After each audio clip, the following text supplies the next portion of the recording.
Hey guys, ST here. So, still sickish. I actually did call.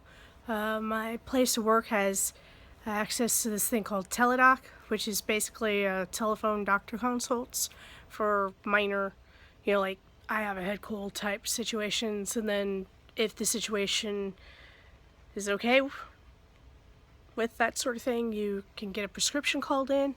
So I went and I did a telephone consult yesterday. It was my half day. I tried to time it so the consult would happen just as I left for work, but they actually called me back faster than I was expecting.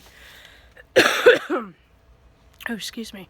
Faster than I was expecting, so I wound up doing it while I was still at work, even though technically it was after the time that I should have left, so I guess that worked out. I did get my half day. And then I got a prescription for this is Nasacort. The prescription was actually for Nasonex, which is pretty much the same thing, according to both the doctor that I talked to on the phone and the pharmacist.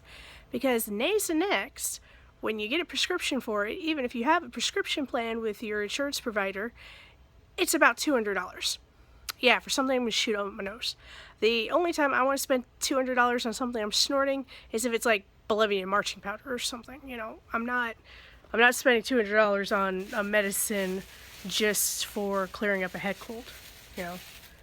I imagine if it were some other type of medicine, then maybe. But yeah, so it's this. I do 2 shots up the nose every 24 hours. So I'll get to do that for lunchtime. It's just got this little adapter on it. It's awful. I hate it. They tried to prescribe me like a regular everyday Rhinocort one time in my ear history. I've got a long history of problems with my ears.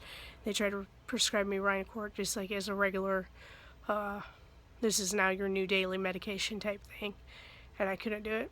I couldn't handle the stuff up my nose, dribbling down the back of my throat thing every day.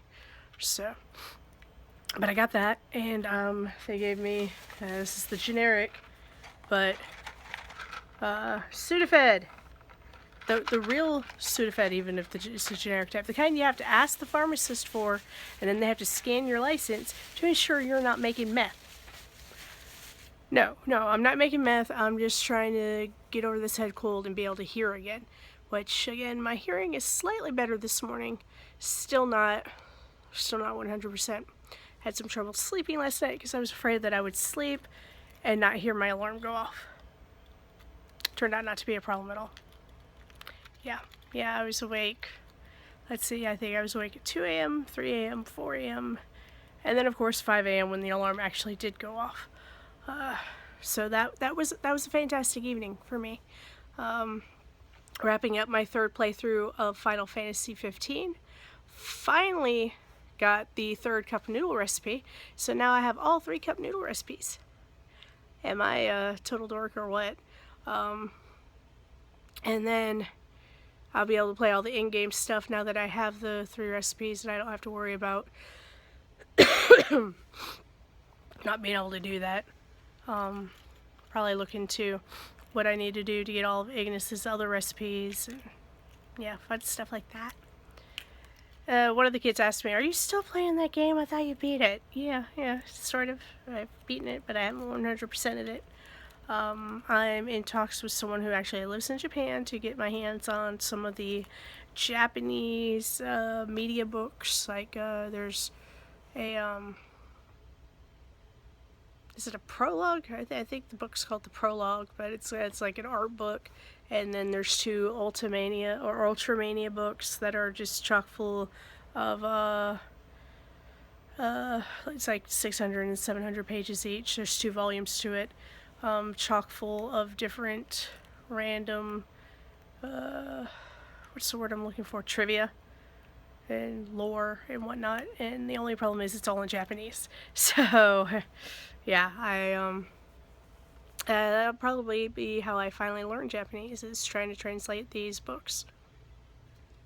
Anywho, we're coming up on 5 minutes, and and I gotta go because I was running just a tiny bit late to work, so I'm a bit behind. But I will talk to you guys tomorrow, and until then, Esty out. Goodbye.